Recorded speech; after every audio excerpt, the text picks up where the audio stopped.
All right. We're now live with the Virginia Tech 2011 Stormchase discussion. And this is something that I've been wanting to do for a while. I'm glad we could finally work it out. I picked the year 2011 because that was my first chase with the Hokie Stormchasers. I've actually been chasing storms since 2002. Was my first trip out to the Great Plains, and I've been out there, I think I was out there 5 times total before I started chasing with the Hokies. But I've also been chasing here in Virginia since that time, since 2002. So I've had a chance to see a lot of storms, and of course, there's some cool stuff that happens in Virginia, but nothing like what you see out in the Great Plains. And so we're going to talk about that tonight. Just a couple of quick notes. This will be available in a recorded version on YouTube, probably on my YouTube page. So we'll get those links out on the various places if you haven't seen them yet. So I'll tell you what I'll do. I will start on my screen, which left to right, the icons that I see, and we'll ask the folks there some questions. So on the left of my screen, I have Amanda Weigel. How are you today? I'm doing good. Good. So Amanda, if you would just tell us a little bit about yourself, like where you're originally from, when you graduated from Tech, what you're doing currently, where you are, and then the first year that you went on the Hokie Stormchase. All right. Well, I'm originally from Virginia Beach, Virginia. I graduated with a degree in meteorology and geography in 2013. Right now, I am living in Huntsville, Alabama. I'm getting my master's in Earth System Science at the University of Alabama in Huntsville. And I'm a graduate research assistant / data services intern with Barron Service. So I'm helping them create a storm surge vulnerability product using GIS. And my first trip was in 2011, and then my second was in 2012. Cool. Okay. Well, thank you very much. Thanks. Then the next over, we have Andrew Smith. So, Andrew, if you wouldn't mind going through the same information for us. Absolutely. Yeah, my name is Andrew Smith. I live in Richmond, Virginia. I'm actually a civil engineer. I'm kind of a little outside the weather world, but in my part-time, when I can get out of work on time and when the weather pattern sets up right, I do storm chasing around Central Virginia for CBS 6 here.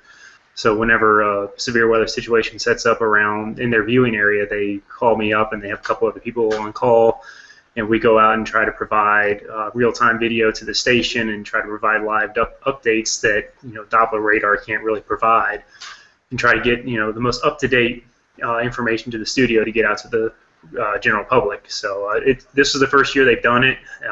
It went all right. The storm season around here was pretty quiet.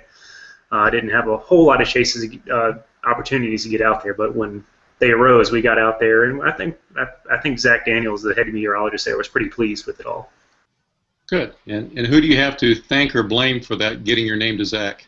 I got the host of this, Chris White, here. He was the one that hooked me up with it, and I'm thankful for it. Good, good. I'm glad you're providing good service for him. And one other thing, a little bit off topic, but how did you get started with the Hokie Stormchase since you're an engineer? I started taking some online weather classes at Tech back in 2007. They offered an online severe storms class, and Dave Carroll, the leader of the Stormchase, taught the class, and it was actually kind of by mistake how I got involved with it all. He'd sent an email to an Adam Smith, and but our emails were apparently very similar, saying, "Oh, hey, you can go on the Stormchase," and I hadn't really responded to anything to the inquiries, and I said, "Huh, all right, I'll go." And then he realized his mistake and he said, "Well, I can't really fit you this year." That was 2007, so he promised me a space in 2008, and I went, and then he couldn't get rid of me. Cool. Okay, well, thanks. Well, then in the next box over to my right, we have Catherine Prosiv, and I think I would ask her the same questions. Okay, so you just said my name, but I'll say it again. I'm Catherine Prosiv, and I'm currently a weather producer for the Weather Channel. And so basically what I do is I help develop the weather content that goes live on air for the show every morning. And my show is AMHQ with Sam Champion. So basically the maps that you see the on-camera meteorologist standing in front of, I help make, and then I put them in an order that tells a unique or interesting weather story, kind of a cooler way, or at least I attempt to tell an otherwise normal or sometimes boring weather story. Oh, who am I kidding? Weather's never boring. But a weather story that maybe everyone else in the country is telling. But I try and come up with ways to tell it differently to kind of grab our audience. I am a night owl now. I am absolutely nocturnal. It is past my bedtime, so I am drinking coffee at 8 o'clock in the evening, so we can all hang out together. So anyway, that's kind of where I am right now, completely immersed in the weather world, working for the Weather Channel, and I absolutely love it. Now, I got into Hokie Stormchasing. My first trip was in 2010 with the Hokies. I was a junior in college, and kind of like Andrew, once I started, our instructor, Dave Carroll, he couldn't get rid of me, and I went on 5 consecutive trips after that. So you were a glutton for punishment, right? Yes, I was a glutton for the, what do we call it, when we did 2 trips each year, the 1,000-mile U-turn. Yeah. You know, we went all the way back to Blacksburg and then hit the road again. So, and you know, all the sketchy motels and all that, but you know. The luxurious accommodations of the Super 8. What do you? Oh yeah, you know, the official hotel of the Hokie Stormchasers. There you go. And I'm sure we'll be talking more about those accommodations and those things as we go on here. Yes, I'm sure we will. Yes. So I have to show this. I got this when I retired. They gave me this. Weather Geek, I love it. It's very nice. It was actually several years before the Weather Geek show on the Weather Channel now, so I have to claim this ahead of time. So. You should claim it ahead of time. You should. So here's what we'll do is I've had put together a presentation just back after the 2011 chase just to keep me fresh on what was going on day by day. So I've got it up on another computer here, which I keep looking off to my right. And what I like to do is just kind of walk day by day through the chase in 2011, and you know, we'll each talk about maybe some of our experiences. If you can do screen shares, if you have pictures up on your background, you can do that too. That's that menu that's over on the left. There's a screen share button that you can pull up, and it'll whatever you pick off your desktop will be there. So you can do that too. I've got a few queued up. I'm sure Catherine does too. Yes, I do. I have my folder ready to go.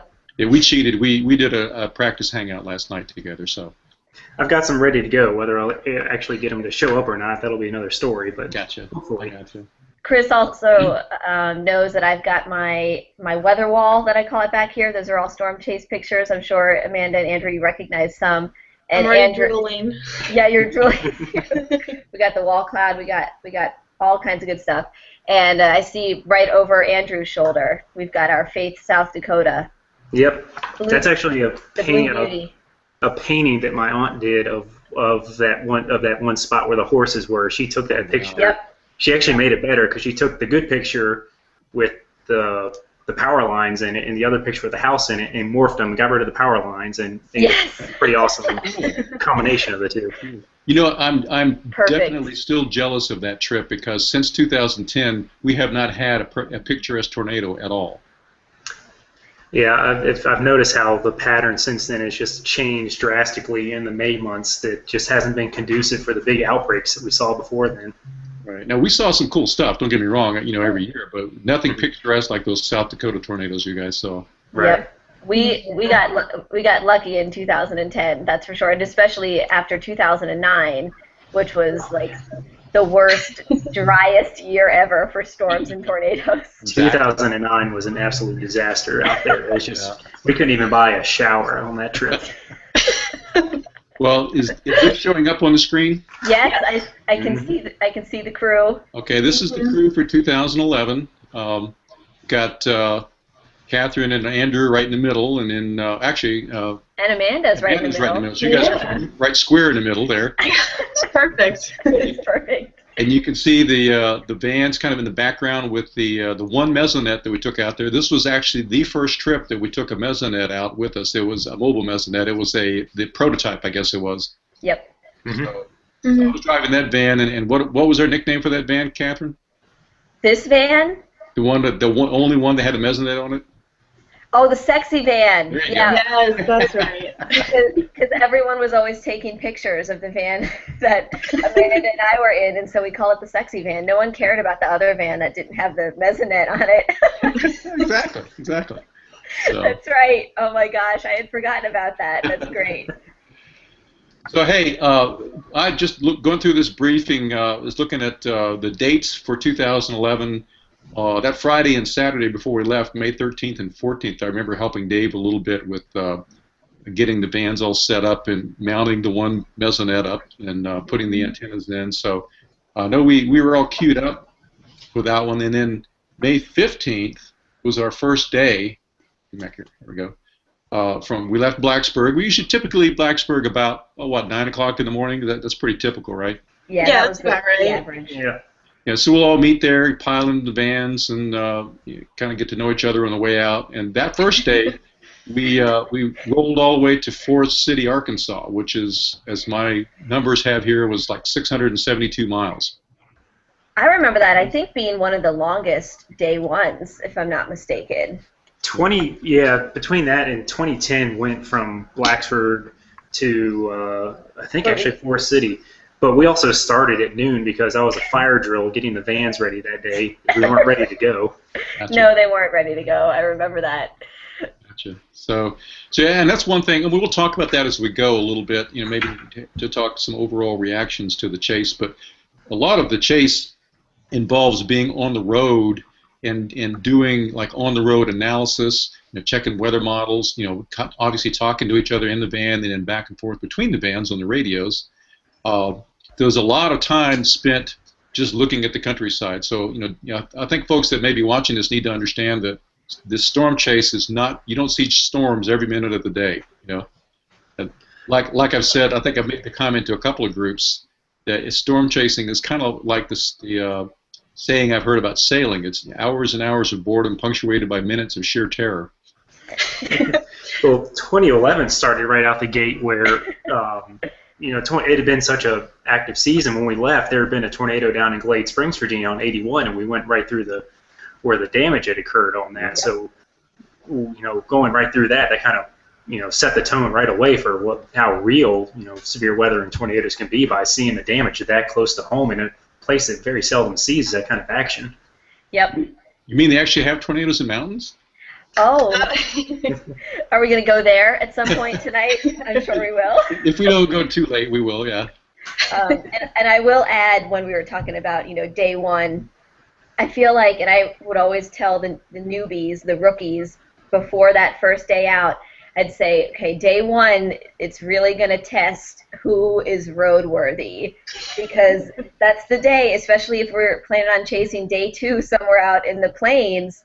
We're about to drive 600-700 miles all day long to get to a certain point so we can make sure we can chase the next day. And it's always, when we're thinking about where we're going to go days ahead of time, several of us, we were always in the pre-planning emails. Are we going the north route? Are we going the south route? Just trying to pick all this out. And then that day one, we're dealing with the awkwardness of getting to know each other, and we're all crammed in a van, let's be honest. And then, Amanda, Andrew, and I were teaching all the new chasers, how to forecast what we're looking at, how to use the radios and the CBs. And then typically by the evening, once Twister goes on, we're just like one big happy family, and it's all great. Dave always appreciated me for that one. Yep. Yep. That was always the best part, is getting a reaction out of him. It was. And one of as we're talking here, bringing back to me that trip, Dan, I was driving. By the time we got back home, was a complete wreck. I mean, almost every dashboard light that there was on by the time we got there. I don't know what the problem. I know what the first one was.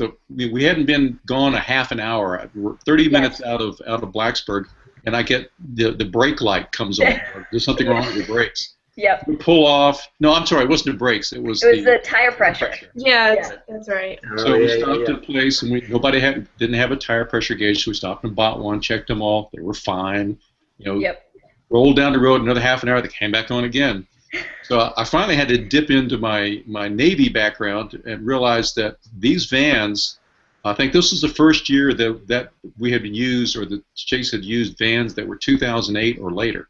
Yep. And all the 2008 vans, 2008 vehicles have those tire pressure sensors that send wireless signals. Mm-hmm. So what was happening was the AutoNet, the Wi-Fi in the van, was interfering with that signal, causing that light to come on. Yep.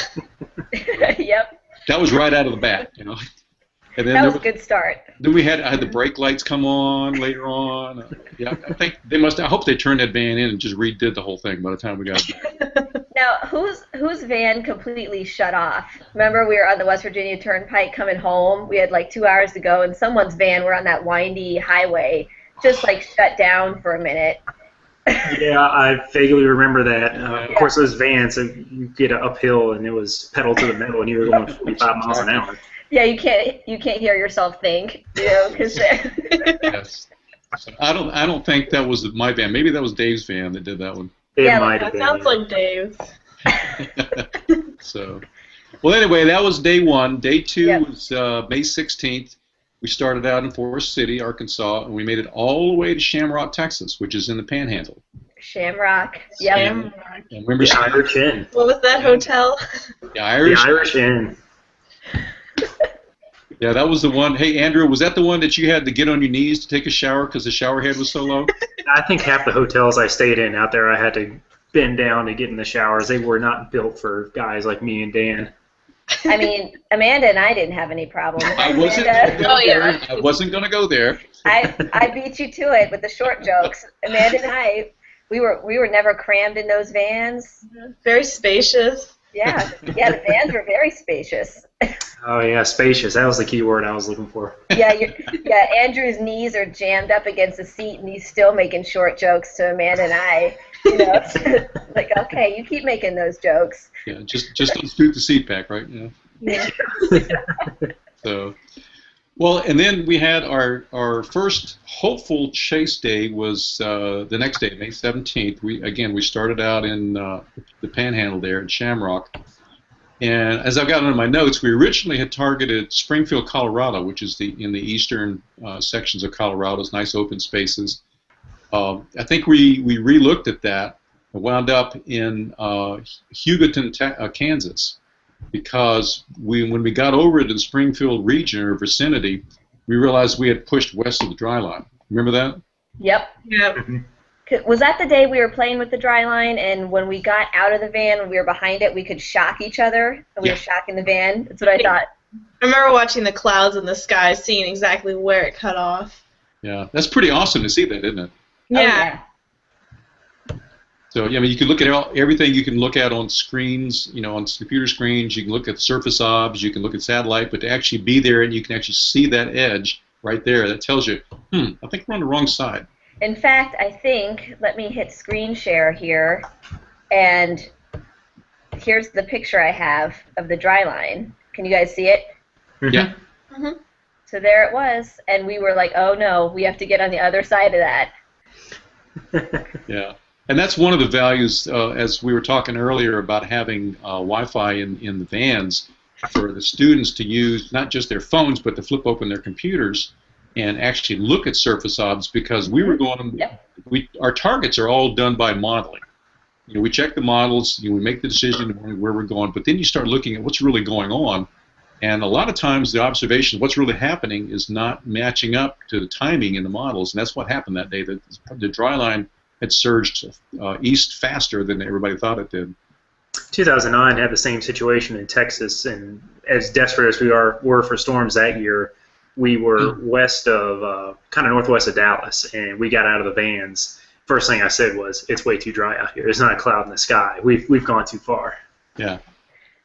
Yeah, so it does pay to keep an eye, eye to the sky, knowing what you're looking for and seeing those clouds there, and also to keep an eye on surface obs that that maybe over the horizon where you can't see, so you can tell where things are, and that's an important thing to keep up to date with on the vans, not just kind of ride along and be lulled into complacency. Yeah, Dave was always good about telling people you may be sitting in the back of the van, but your role is just as important as everybody else. You've got to be looking at the observations and the models, and letting people know if you're seeing something nobody else is seeing, that could be a very key thing to how the day goes. Sure. Go ahead. I was going to say, and one of the big things was there's always that sort of transition periods where you're looking at QT diagrams, all the different write-ups from the National Weather Service forecasting offices, and then you hit that point where you have to solely focus on visual observation and the surface observation to see what's actually going along around you. Yeah. Yep. And a lot of times that I found, especially chasing here, I know Andrew can probably say that too. I don't chase with channels or for Channel 7 here in Roanoke, but I chase kind of in collaboration with them. And it's the same thing. You look at models, you look at what everybody's saying, then timing, but you get out there and check out what's really going on, and it may not match up with what was on the models. So yeah, right. That's why it always pays. And as a matter of fact, I think later on in one of the days of this trip, we'll talk about a 108-degree U-turn we made on one of our target days. Know how that feels. Yeah, exactly. So let's see, what else I have here. We didn't really see anything that day. I remember stopping in Kansas in that town, Hugoton, I think it was probably at a McDonald's parking lot or something, kind of watching the clouds fall apart all around us. Yeah, I think that was a bus day where it was soupy and moist outside, but it could just never culminate in any thunderstorm activity. Right. Right. Anything exciting. Soupy and moist once we got east of the dry line. Yeah, exactly. So then I've got May 18th, the next day. Our original target was, and I didn't look this up, it was kind of, I guess, northern Oklahoma. I've got Hinton, Oklahoma. I don't remember where that is. And our final target was going to be in Calumet. And remember, we were, again, another dry line day. We were, it was forecast to be bulging, provide that lift, to the dynamics. And the problem was that the dry line bulge stopped. Basically, it froze and didn't come any further east, and there wasn't enough lift to overcome the conditions. Now, as I remember it, with all the student forecasters, of course, we should probably also mention that every evening we would have at least a short meeting to talk about what the next day. That day, and what's going to happen the next day. And then in the mornings we'd get up, everybody grab breakfast at the hotel, such as it was, and show up in Dave's room, and we will do planning that day. And all the students' inputs are taken, so it's not like one or two people are involved. It's everybody's input is needed. And that day, we put ourselves in a position. We actually were located in the middle of what became a tornado watch. That's right. Storm Prediction Center. First, they issued a mesoscale discussion, and then it morphed into a tornado watch. We had already been there an hour by that time. Yep. So go ahead. The text chase team always had a good knack for planning themselves right dead center in a future tornado watch. I mean, there were countless days I can remember we were just spot on. I mean, it was perfect. And we'd always say we beat the SPC. We beat them again. Yeah, we beat them again this day, but we missed it too. Then the weather beat us. Exactly. And then the weather beat all of us. That's right. The weather won. Well, we can't feel too bad when the professionals got it wrong too, right? That's right. And I will add, because Chris, you were talking about, it was a bus day and everything. Here's what our view ended up being for about 4 hours while we were waiting for the cap to break. We were just at that little park in Calumet, hanging out, and you could see in the background not a lot of bubbling, not a lot of big towering cumulus. So we kind of knew eventually that day was going to be a bust. Right. One of my favorites of that day was Dave standing on top of the chase van at the truck stop, adjusting the mesonets. I'm not sure if you guys can see that one or not, but throwing caution to the wind of standing on state vehicles. He didn't really care. That's right. Yep. You do what you have to do when you're out there, right? That's right. So there's the picture. There you go. Yep, there he is. Just trying to fix things to get him to work.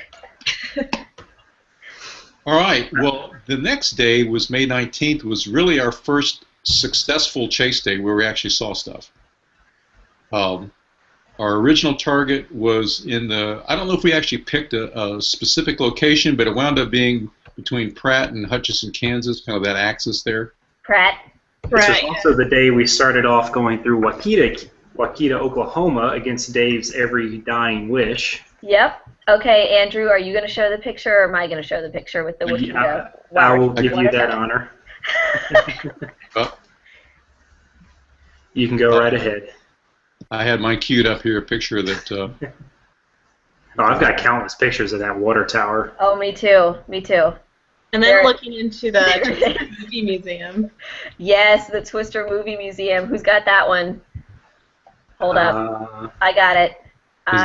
Yeah. Is it showing up here? I've got my picture. Yeah, there's the mezzanette and the Waukeeta water tower, and then here's the Twister Museum. Yep. Oh yes. my! And poor, I think if I remember correctly, Dave is trying to fix the mezzanettes, and we're doing things like this here, where we're just taking pictures, and we made Robert Stonefield from the Weather Service. I think he took 13 pictures, 11 pictures, just like this one. So, good times. Yes. Deep down, Dave appreciated it. He wouldn't let us know, but he did. Yes, yeah, he did. He enjoyed it. Now, was this Grunge Fest, or was that the next day? This was Grunge Fest. Okay. Grunge Fest. Now, let me think here. Let me look at something. Yeah, this was again, we were still playing with the dry line that day, but then there was a warm front north of us, basically, and if I remember, the warm front was kind of just paralleling Interstate 70, or just north of there. So we set up for a while south of that area, and we're just waiting for things to bubble, and it really never did. So what else happened that day? Well, I just remember we were in the part of Kansas as well that had really bad chase terrain. There were no good north-south routes. Right. The interstate ran through valleys where you couldn't see outside the valley to see anything that was going on. It was kind of just a culmination of everything bad. We were up at, I think we were up in the Flint Hills, right? Just north of Salina. Yeah. Mm-hmm. And it was the rolling hills, and it's not good. Yeah, and the LCLs were just terribly low that day, and it was just murky. It reminded me of more your typical East Coast kind of weather setup than something you would want to see out in Kansas in May. Yeah. I think the only thing that we saw that day that was worth seeing was almost a dark. Remember we pulled off the road there, and it was kind of maybe north of the warm front, and watched a couple of wannabe wall clouds, kind of pull together. Yeah, we were kind of near. It was like a state park or a pond or something, and a couple little low clouds came along. The closest things we could get to wall clouds all day. So. Yeah, I think here's one picture where it was some wall cloud, but it's getting dark, and so we couldn't see much, and it was murky, and I don't know what's up. Oh, is that my Facebook that just came up? It's blank. Oh, wait a minute. Oh, yeah, blank. It was face. Yeah. Hold on. Let's see if I can fix it here. Maybe. Oh, there we go. Yeah. So there's kind of the epitome of Grunge Fest, if you will. Yeah. Ugh. But I do remember. No, go ahead, Andrew. I was going to say we did. I mean, that one storm that produced the wall cloud, and we followed it, and I can't. Was it severe warned at the time, or did it go severe warned when we kind of lost track of it? I remember something happened with it, but we couldn't keep up with it because of the road network out there. Yep. Yeah, I think between the road network and we got pinched off by the rain shafts too, I think. Mm-hmm. Mm-hmm. Yeah. And so we wound up pulling off and diving south and getting out of there. But so we saw some stuff, but it wasn't anything spectacular that day that I remember. Yeah. We also had someone following us for a good while. I have a. Oh, was that Let's Go Lady? Oh no, that was like a white SUV. Yes, and they were hiding from us at that gas station. Yeah, I have a picture right here. Creeping behind the gas station wall. Yeah, they were creeping, and we just get out of the van, and it's like, there it is. Yep. And it was like, I think I looked at them and was like, we can see you. You know what I mean? Like. They followed us for a couple hours, right? Oh yeah, they were adamant about following us. I mean, they wouldn't let us out of their sight. Creepers gone creep. I don't think they ever stopped to talk to us either. I think No, they they just didn't. Yeah, they No. didn't. No. I think they just turned around and left. Yeah, well, these guys don't know what they're doing. There's a couple of other storm chases we could talk about. I remember creepers. I'm going to that right now, but yeah. So especially when you got that funny looking thing on top, the people tend to follow you around. Yep. Oh yeah. So even though it was never hooked up. Details. They didn't know that. Exactly. For cosmetic purposes, right? That's right. It was so we looked sexy. It was so we got our picture taken. Exactly. Man. Well, the next day I have on the list here on May 20th, we actually saw some pretty good stuff. Mm-hmm. We started out in Pratt, Kansas, which is my favorite place to start. Your favorite Absolutely. place.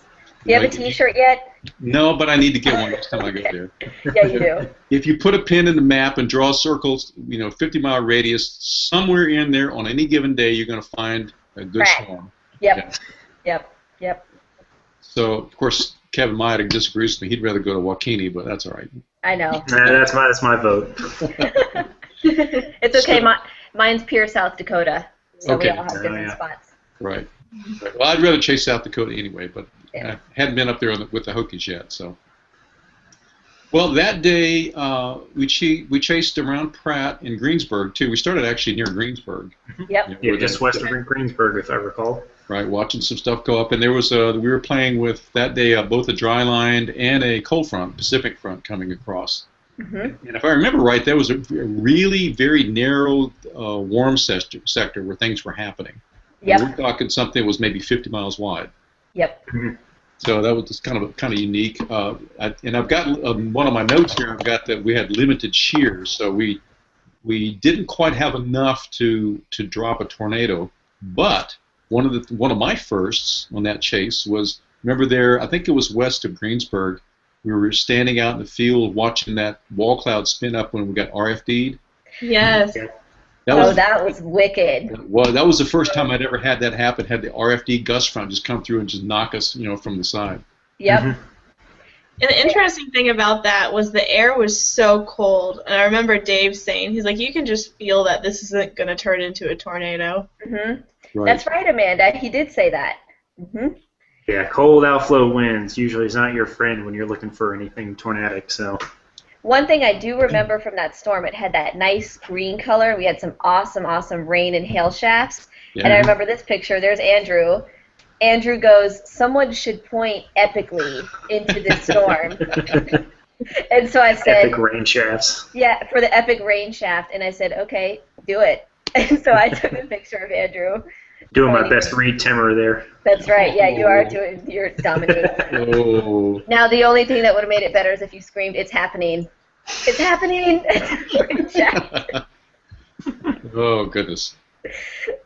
Well, I remember also we retreated back east to Pratt. I think that's right. Mm-hmm. And we stood on the side of the road there and watched as basically an entire line built up just to our west, almost over top of Pratt. Mm-hmm. Yeah, I think Pratt went under a flood warning for like 3 inches of rain or some obscene amount while we were sitting there. Right. Yeah, we were like a mile and a half away watching this storm train left to right in front of us. Yeah, we're just sitting there watching Pratt get dumped on, and we're just where the sun is making it over the top of the storm. Yeah, I got a couple of neat shots of that with the sun in the background and the storm right there. That's pretty good. I don't think I have it pulled up on this one yet. I've got one here. I can. And I'm looking at my pictures. That was also the day. At one point, we drove straight under the flanking line, and then we popped out, and then we could see that. There you go. Andrew pulled it up. Yeah, there was that weird. It was such a low top storm that the sun was still popping out over top of it, and we're just looking at this really neat view. Yep, and there's Robert Stonefield. Mm-hmm. Taking And the other pictures. interesting part too, we were right watching that tail end Charlie storm form. We just sat there and watched the whole thing. Mm-hmm. Yeah, they did. Yeah, it wouldn't move. So that was some pretty cool stuff. And I remember when we pulled east out of there, we had to stop for some hail shafts. I remember pulling off the side of the road for a bit. Yep. And then I think we changed. Well, Go the ahead. tail sail finally started moving, and it went up. I think it was Kansas Route 61, Right. and we started following it. And I want to say that everybody was on that storm that afternoon because I think we even heard like the Weather Channel was on it, and it actually wound up producing a semi-decent wall cloud. Well, I think you're right, and because I remember being on that road, I couldn't remember what it was, but I think it was 61, and that was, well, at least on the Hokie Stormchases, that was the first time I had seen that much chaser convergence.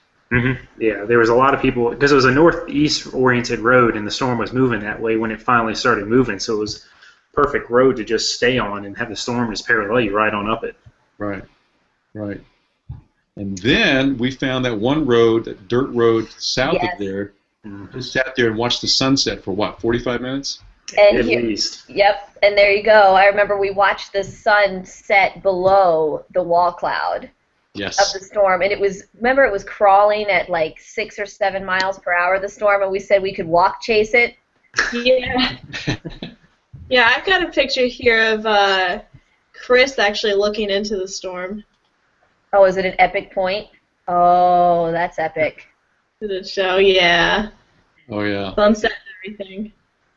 And I've got this one I took. I don't know who was in front of me with cameras, but I took this picture looking at the storm and then looking at the storm with cameras looking at the storm.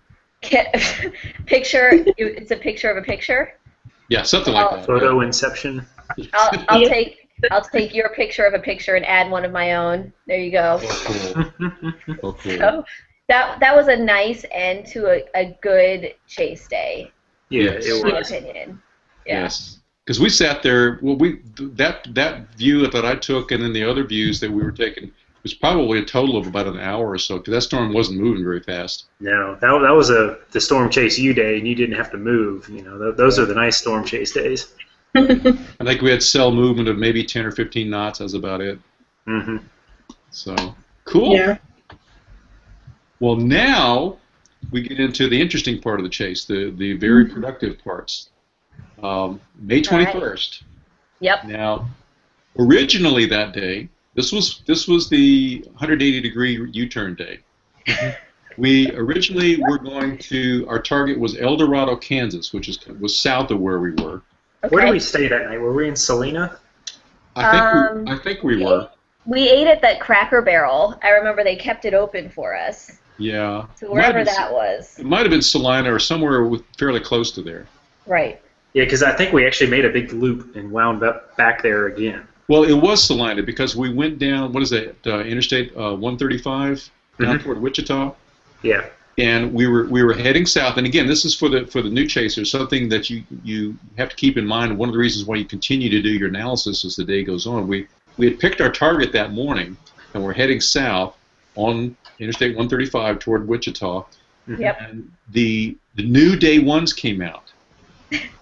And it completely changed everything. Yep. So I remember, I think it was Andrew got on the radio and said, "Hey, we need to look at this stuff." So we all whipped off into a median, which was like a rest stop in the median area. Compared notes and said, "What? We're going north." And we took off and back north again. Yep. I think we had made it a good way south of Salina, too, before we came to that realization we needed to make a U-turn. I think you're right. So we wound up that day near York, Nebraska. Yep. Right on the Interstate 80. So we essentially went from the I-70 to the I-80 corridor that day, chasing. And what I have listed here for lift mechanisms that day, we had a cold front, a Pacific front coming through, and then there was an outflow boundary or two, I think, that we were working with as well. Yeah, because the storms from the night before eventually kind of made it up that way. I mean, not that they were super strong, but they left boundaries Yeah, they dropped it. for storms to ingest and take off with. Right. So we got up into York, and I don't know if I have any of those pictures up with me. I don't think I pulled that one up.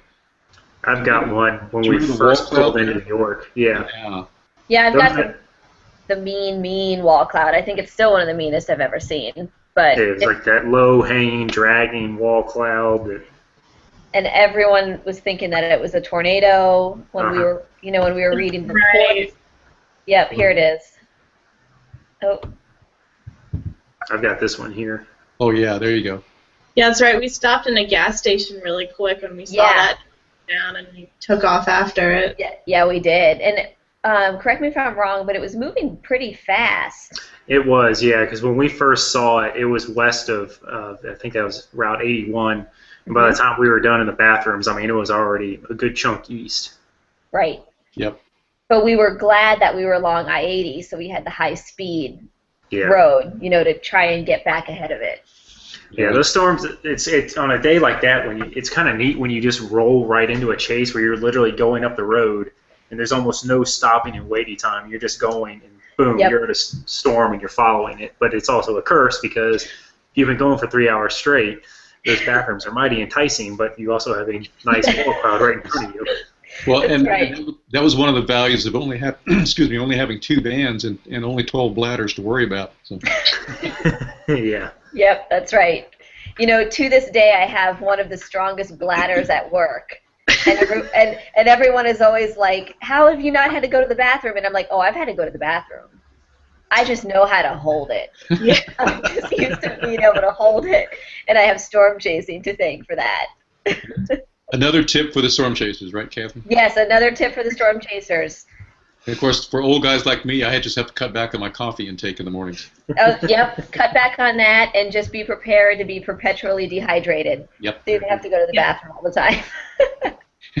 So that day, that wall cloud was in York. We did jump on I-80 and zoom west, and I think one of the problems in that area of Nebraska was there were north roads off of Interstate 80, but not all of them were paved. Yep. Yeah. So we got off on a road that paralleled 80 and went east, and we actually pulled over to watch the storm. In fact, we watched a couple of different wall clouds form, in the field in front of us. And I remember Dave. We were out of the vans watching the storm, and a truck pulled up across the road from us. And Dave went over to talk to the driver, and that guy, I think it was his wife. He had been out of town, and his wife had been at home, and the storm had gone over and dropped the large hail that basically shattered all the windows in their vehicle while it was sitting in their driveway. Yep. Yeah. Ouch. Some hail pictures if... You got pictures of some of the hailstones? Yeah, let me pull those up real quick. Hey, 'cause I remember we swooped in behind that storm and found some impressive hail. And I think it had been melting already, right? For 30 minutes to an hour, and it was still the size that it was. Exactly. It was at least 30 minutes. Here you go. Yep, that's it. Oh, wow. Yep, and there we've got our quarter for scale. Yeah. Yep. I think that's your hand too, Chris. Yeah, I've got a picture of my little wrinkled hand there. So, but I actually use this particular picture in a briefing that I give comparing storm chasing out west to storm chasing back here, because I have a similar picture in Virginia of hailstones, not quite that large, but bigger than a quarter. Mm-hmm. And now, I've shown that presentation a couple times to Dave's survey of meteorology class. He always stops me at this picture and tells the story. Do you guys remember the story? What happened that day? What Dave did? I'll let you tell it, so I'm not wrong, but I think I know what you're going to say. Well, we had stopped watching this storm off in the field, and we were picking these hailstones up and holding them up and looking at them, marveling how big they were after they'd been lying on the ground for half an hour. Yep. Well, unbeknownst to us, Dave sneaks around to one of the vans where there was this box of white powdered donuts. Yep. And he picks up a couple of them and chucks them up in the air, and they fall right in front of us. And everybody's going, "Oh no! Hail! Hail! Hail!" And they were, so we called them powdered donut size hail. Yep. That's right. That was great. That was a good Dave moment. Exactly. Yeah. If my memory serves me right, didn't that storm go tornado warn just east of us? Yeah, I'm pretty sure it did, but I think it was all rain wrapped, so we wouldn't have been able to see anything, or it was a combination of the roads as well. Yeah, I know the roads were terrible around us. There were like no east-west routes, and what dirt roads were there? They were all muddy and rain-soaked from the storm going by, so there's no hope for us to catch up with it. Well, I think you're right, Andrew. I didn't pull up this picture. I could look for it later, but the last picture I took before we took out of there, there was a funnel underneath the wall cloud, and I think that was right before the time that it went tornado warn. But it was disappearing away from us, like you said. It was moving pretty fast, and we couldn't keep up with it because the next paved road, I think, was like 10 miles east of us, and it was already going to be out of range. Yep. Yeah. So, but that was a pretty productive day. Mm-hmm. Yeah, it was. Yeah, it was an excellent example, as you said earlier, Chris, of just how quickly your forecast can change, from the night before to the morning, or even from your morning discussion to your midday discussion. Just how quickly the dynamics of the environment can change and completely redirect where you're going to go. Right, right. Well, then we have May 22nd, which is a famous date in Hokie Stormchaser history. You might want to tell us why? Yeah. We tend to see all the well, not all the tornadoes, but most of the tornadoes that the Hokies have seen have been on May 22nd, including the infamous EF4, Bowdle, South Dakota, that Andrew and I saw in 2010. Yeah, I don't want to hear about it. I wasn't there. I'm sorry. Okay. We won't bring that one up anymore. Yeah, this one, there was some bittersweet memories from this day because that also happened to be the day of the Joplin tornado. Yes. Oh, yeah. And so we were excited about having seen a tornado, but we're really sad when those reports started coming out for what happened in Joplin, Missouri. I've got one here. Our original target that day was Iowa City, Iowa, and then I remember going there, Iowa City. We pulled off the interstate, pulled into an area where there was restaurants. It was a shopping center, and there was a... I think we're in Williamsburg, Iowa, if I... Yeah. I think it was maybe just west, or is it just east of Iowa City? I don't remember. But and it was fairly early in the afternoon. It was like 2 or something. And so again, the lift mechanisms. So there was a Pacific front, and there wasn't much cap that day. That was another key we had to keep in mind. Yep. And there was another day when the storms were moving pretty quickly. So we saw a storm coming off to the west, saw it on radar, and then picked up visually that it looked pretty good. It had a wall cloud underneath it. I remember going west of that town a little bit, pulling off to the north on the side road and watching it. And we sat in that one parking lot, just kind of watching this wall cloud off to our north, off to our west, and we weren't really that impressed with it. Right. It was very murky. It was very murky, and I think the storm kind of cycled down a bit, on intensity. So go ahead. I was going to say, what I do remember from that is we thought the storm was murky, but I remember the lightning being pretty incredible, where we were all outside, and then there was, that one close flash or 2 close flashes, and it was like everybody back in the vans. And so we watched the storm for a long time inside the vans because of all that lightning. Right. The thing that stuck in my mind, and I remember this because Amanda's on the panel. Amanda was in my van that day. She was in one of the lucky ones sitting in the rear seat, and I was following Dave, so I was the trail van. And I remember when we turned away from that storm, we started heading east, and the storm was in our back. I said, okay, you guys in the back seat, keep an eye open. Or if anything happens, if it tightens up, let us know, because we couldn't see. We were driving directly away from it. And we hadn't gone, I don't know, 5 or 6 miles, Amanda, something like that. Yeah, it wasn't far. And she sings out, hey, this thing's starting to look pretty good. So I got on the radio and radioed up to Dave's van, and he said, okay. So he was going to go up to the next road and take a left, which was in the area of Marengo. Marengo. And as soon as we took a left, I looked off to the 9 o'clock position and saw a funnel. And we immediately whipped into a parking lot and just stopped and watched. Well, what made that storm even more kind of bizarre was that, in our minds it was cycling down, and we were actually getting pinched from another storm from the south. Right. So as we were trying to stay ahead between the storms, so we weren't getting eaten alive by both of them. Exactly. And on radar, with the interaction, it looked like the couplet and the rotation in the storm was just going away. So we had kind of written the storm off at that point, thinking, you know what, it looks pretty ugly on radar. It had its chance, and it's losing its energy because of the storm to the south. And then next thing we know, Amanda says, hey, we got a tornado back here, and it's like, okay, we'll take it. And I was going to wait to bring that up when we discussed this earlier, where everyone in the van has, an important job, no matter where you're sitting. in the van because, you know, Chris is driving, I'm looking at the radar, Andrew's navigating, and Amanda was in the back seat, and she didn't take her eyes off that storm. And then she said, hey, it's looking pretty good, and you may have even said, I think there's a wall cloud or I think there's a funnel developing.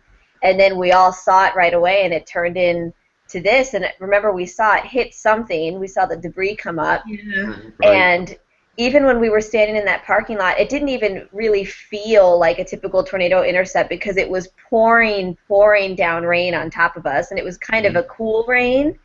And, you know, we're used to standing, you know, in the inflow or, you know, where it's not raining, and here we are getting just absolutely drenched. But that tornado was right in front of us. Right. Yeah. Right. Here's a screen grab from Dave's video that he took, and you can see Yep. the debris coming up at the bottom there. Yep, yeah, you can. And it ended up, what was that? It was hitting the roof of a house. It was a house or a barn, and that one was rated an EF2, if I remember. Right. Yeah. Based on the damage that they did to that particular set. I think it was just like a set of barn or outbuildings from. I don't think it actually hit the farmhouse itself. Right, yeah, I think it was just some farm buildings, and it surprised us because to us it was such a narrow needle-like tornado. We were like, oh, that's probably just a little small thing. And then we see the storm report a day later saying an EF2, and we were all kind of taken aback by that. Yeah. Mhm. Yeah. Now, if you remember, I don't know.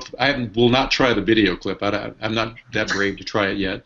But we were standing there, and while we were there, maybe 3 or 4 minutes filming and stuff. But while we stood there, the tornado siren spun up.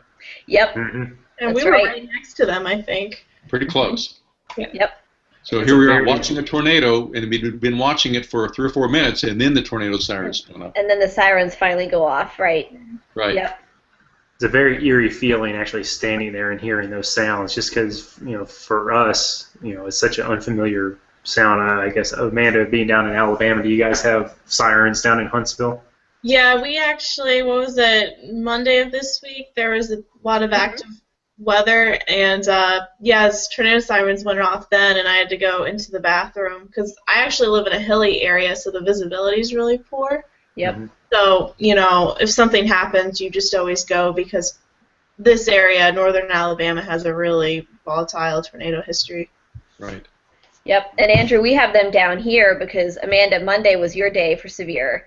And then Yeah. Tuesday morning was Atlanta's turn. And we had 5 tornadoes confirmed. And I can hear the sirens very, very faintly from where my apartment is and from where the Weather Channel is, so I could hear them. And while we're talking about sirens, I have to do a hilarious flashback, quick story to 2010 that Andrew knows well. We pulled off, this was in Texas, we were near Dalhart, or no, Dumas, Texas. Yeah. Mm-hmm. I won't say it how we were pronouncing it on the trip. Yeah. And we pulled, we stopped right under a tornado siren, but we didn't know that we had literally pulled. We might as well. It looked like a power pole, but we were literally parked right next to it, and it went off, and it's just absolutely deafening. I mean, you can't even hear yourself or think. It's so loud.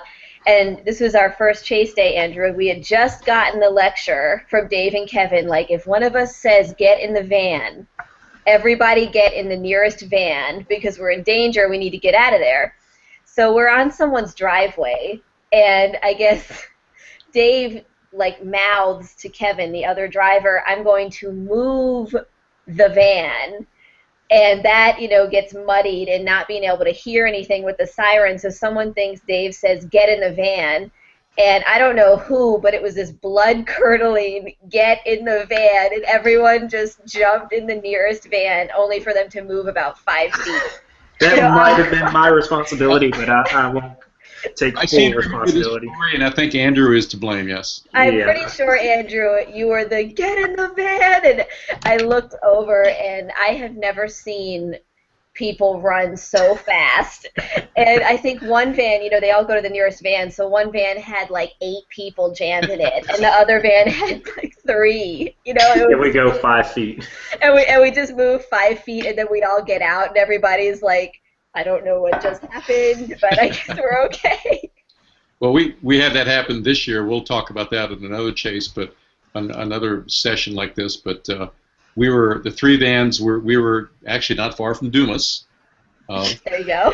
And a storm Dumas. spun up, and literally we were standing on the side of the road watching this, or parked on the side of the road. Everybody's outside the vans. I'm sitting in the front seat because I know what's going on, and I'm looking straight up, Oh no. and I'm seeing circulation right over top of us. So I yelled at everybody, outside and on the radio as well. And within 30 seconds, we were gone, and there was a funnel dropping not far from where we were. Very nice. So. Wow. And Andrew, that one was legit. Yeah, that was. Yes, no questioning that one. Yeah. Well, as far as the rest of the trip, we started heading back from Iowa on May 23rd. We actually tried a chase in kind of northwestern Ohio. Mm-hmm. There was a squall, but if you remember that day, there was a squall line up to the north, closer to the Great Lakes, and then there was an MCS that was coming from the west. And it really just kind of hosed up discrete cells where we were. Right. Mm-hmm. So we just kind of bagged it early, and we went to Dayton, is where I've got listed here, and ate dinner as the MCS. Yep. My hometown. I remember we ate in my hometown, and that whole squall line was coming, and I believe part of it went tornado warned. I think so, because I remember Dave brought in a mobile radio. And it went off, and we were listening to the counties, and Dave asked me, what county are we in? And we were in Montgomery County, just like Virginia Tech's county. And, of course, and all of us remember that radio goes off, and we all go sprinting outside to see the storm, and everyone else in the restaurant immediately gets really nervous because these storm chasers just ran outside, and they thought a tornado was coming. I recall the people at that restaurant were so freaked out because it was a small restaurant anyway. We kind of crashed the party there. Yeah, we did. And then all of a sudden we're all running outside, and they're all going, "Uh-oh, should we take cover right now?" Yeah. And I think, did we ask the waitress, and she said their plan is they just have everyone go into the freezer? Yeah. Like everyone would just go, into the freezer. So we were like, good for you. You have a plan. Yeah. Just make sure you take your coat in there with you. Right. Don't lock the door. Yeah, and don't lock the door. Exactly. Well, as far as the 2011 trip, we got back in Blacksburg on May 24th, about 1 o'clock, and that's typically when we try to get back just because people that need rides and folks that are going to meet and everything. So that kind of wraps up the day-to-day discussions. So just in general, we're getting here, we've run our mouths for about an hour in here, close to it. But just a couple things, anybody that wants to respond to these, like what was your favorite part of the trip? What recommendations or advice might you have for some new storm chasers? Anything like that? Okay, well, I can respond. It was my favorite part of the trip, but not for positive reasons. It was just the chase day of May 22nd in general. I think as far as a meteorology student in a storm chase, that was the day that just it really hit you, the strength of the storms. You had Joplin going on, watching the storms with all the lightning. I think, Chris, I remember driving in the car with you, and I think lightning hit the pavement close to us, and I remember you saying, can feel the heat coming off of that. Yeah. And then there were also cars, they were stopping under overpasses to protect themselves from the storms, but it was bottlenecking. So it gave you a good array of, here's all this weather, it's hard to maneuver around it, this is how the people respond to it, and these are the hazards. So it really gave you respect for the storm and an idea of, hey, look, how can we handle this better? Right. Good. Anybody else?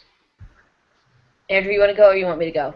You can go ahead. I'm formulating my response here. Okay, he's formulating. So, just like Amanda, I think the best part about storm chasing, regardless of what you see on the trip, the caliber of storms, you are taking what you've learned in the classroom, what you've read in a textbook, and you're actually experiencing it. You're taking that book outside.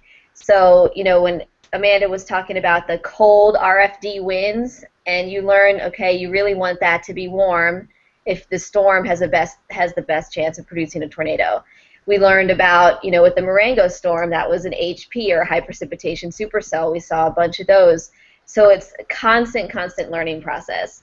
And then when you kind of take the storm part out of the equation, we already discussed you're spending 15 hours or more in a van every day. And so the other great part about storm chasing is the family that you gain by chasing. I mean, you're with 12 people. They may all be strangers when you start out, and by the time you finish, people have nicknames, you have inside jokes, and I think a lot of new storm chasers should know that, the people you go out and chase with and the people you come home with, they're your new friends forever, as far as I'm concerned. Yeah, for me, this is my 4th trip with Tech, and every trip's different. Some years are slower, some years are faster. There was never a bad year, even if the weather was bad. The people you're out there with, they make the trip for you. You're spending 2 weeks together in close quarters, so you get to know each other quite well, and it's a good thing. It's just nice having that interaction. You all have a common goal, and I noticed as the trips went on and as the meteorology program at Tech was growing and getting stronger and bigger, that the dedication that the students on the trip had to wanting to see storms and understanding the dynamics of everything just got stronger and stronger. So it made the trips even better, even if the weather was bad. We were all spot on with our forecasts and where we needed to be every single day. And that was something as I was there for the years I was on the trip, it was fascinating watching the forecasting process evolve from trip to trip. Yep. And it was a neat thing to see. Right. And I think one of the things that has always struck me about, of course I like chasing. I've been chasing a number of years and was chasing, several times out there before I started chasing with the Hokies, but it's unique experience watching the learning curve that everybody goes through.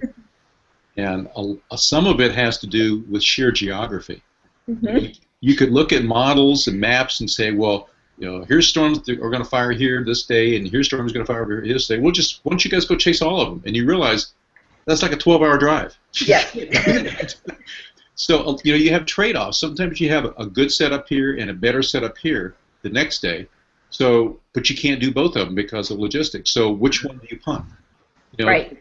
And to me, those are not that I'm a professional meteorologist, but just watching the folks that do that for a living. Those are the kind of trade-offs they have to make. That not everything is cut and dried. This is how it shall be. There's probabilities. There's a little bit of guesswork that has to go into it. So I think that's valuable for anybody who's looking at a career in meteorology is to go through those trade-offs. Mm-hmm. And humility is very important on this kind of trip. We're meteorologists, so we know that predicting the future and forecasting the weather, we're not perfect. And out there, you may drive 18 hours and bust and not see anything that day. So you have to be very humble. You have to keep a positive attitude. And you just gain a real respect for forecasting the weather, but also for our, the size of our country. Again, you have to pick, and sometimes you pick wrong because you can't drive, 500 miles in a day and see 2 different storms.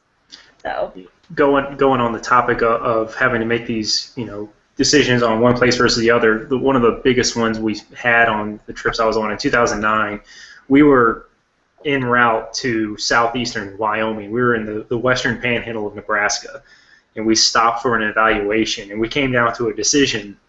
And we didn't really know at this time how bad the weather for this chase was going to be, but we came down to a decision of chase marginal weather in southeast Wyoming that day or punt for 2 days later in Texas, because as you were saying, Chris, the geography is just such a huge impact in your decision making. If we wanted to be in Texas for a storm 2 days later, we had to punt a noon chase in southeast Wyoming to drive south. And it wound up being worth it because we caught an unusual left-turning supercell, but you don't know that when you're making that decision. We could have punted storms and gone and watched the sunshine all day. Right. Yes. And I have learned, too, on these trips with Dave, and unfortunately he was not able to join us this year, but on these trips with Dave, trust his instincts. Right. I mean, right. We take everybody's, ideas and forecasts in mind. But I remember a particular situation where there was a moderate risk issued by the SPC. We were all convinced we need to go to northern Oklahoma, and Dave's looking at, we stopped by the interstate before we headed up there because we had good signal, and Dave's looking at observations out in the panhandle of Texas near Childress. He's like, Childress. Saying, that looks very tornado-ish. But we all prevailed on Dave, went up to the moderate risk, blue sky bust. Blue sky bust, yep, Not I remember a storm that day. at all, and guess where there was a tornado? Childress, Texas. That's right, I remember. So yes, you have to eat a lot of humble pie when you do these things. Absolutely. So, well, great. I have really enjoyed this. It's good seeing all you guys again. Guys being generic, of course. Any last comments? I'll start with Amanda. Anything last you wanted to leave us with? I'd just say that for future storm chasers, I think the main thing is just, you get out of it what you put into it. I know for my case, I learned a lot. I found it really interesting, the aspect of, just real-world observations, looking around and being able to interpret what's going on. And the other thing is, people you're around, the instructors, get to know them, talk to them. I know after my first chase, working with Robert Stonefield, it ended up as an internship for me. National Weather Service. So just get to know them. They're all really relaxed and just make the best of the situation. Cool. Thank you. Andrew? Yeah, I mean, even for me, I'm not a meteorologist by trade, but it's certainly a very interesting hobby of mine, and it's amazing how even of an engineer during the day. And people are fascinated by what I do. I have pictures hanging up in my cubicle at work of the tornadoes I've seen over my years, and they just come up to me and it's like, "Oh, you do that? Oh, you're crazy!" Blah blah blah. And I just tell them, it's a fun thing to do, and thanks to what I've learned from like Dave Carroll at Tech and from you guys, from the storm chases I've been out with you guys, it's created a whole other side of me that it's fun. It's even if I don't have a career out of it, it's a fun thing to have on the side to keep your mind off of the busy work day. Right, and you've got an examination coming up soon, right? Yep, this coming Friday I'll be taking the professional engineering exam. So good luck. Yeah, it's gonna be a tough one, but hopefully I can prevail out of it. And good luck with that. But that's a good thing. Andrew, you won't prevail. You will dominate. You knew that was coming. I knew that was coming. I was surprised it didn't show up earlier. All right, Catherine, what you got for us to close up here? Well, I mean, Amanda and Andrew, I'll just kind of do a hybrid because they both hit the nail on the head. You get out of it what you put into it. Listen to the veterans and the people who have been out there, because the experience you will gain is absolutely invaluable. And I'm talking from the weather perspective, number one. Number two, from just learning about the country. When we're looking at tornado warnings, during my show, I know how to pronounce some of these small towns. I've been there. I know what the topography is like. I know what it looks like. I know how big these towns are. That's just simply from experience. And so that kind of puts you kind of up here in terms of understanding how these storms behave, even when you're just looking on radar. And so, if you have, to the budding meteorologists out there, if you have a chance to go storm chasing and severe weather is your thing and you're not afraid of storms, I say do it, because it's a trip that you will never ever regret because of the experience that you'll gain. Cool. All right, and I'll wrap this up here just because we've been going a little bit more than an hour and I don't want to keep it too long, but if this is well received, we'll try to do this again, well, specifically for the 2012 Storm Chases. There's two of those. And I'll set that up and we'll do some negotiations here. I'm trying to think if there's anything I wanted to wrap up with in terms of the students. I learned from the students, and I think Robert Stonefield from National Weather Service, I think Kevin Myatt would tell you that, and probably even Dave would tell you that too. We all learn from you guys in terms of how you perceive information, how you take the same set of data and can come up with a different conclusion than the next one, but then defend your position. That's all a learning process, and I think Andrew, I know you, and of course Catherine, in your profession right now as well, that it takes a lot of different viewpoints to make things work. Right. And that idea of getting in a team, getting away from everything else and focusing for 2 weeks on just the weather is a great experience for everybody. Yes, it is. Absolutely. That was my vacation for a number of years. So. That's right. Mine too, till I retired. All right, guys. Hey, thanks for your time and thanks for your insights. We really appreciate you, and I look forward to seeing you again. Yep. Thanks for having us, Chris. Soon. Great to see you all. Good night. Good night. Take care. Right.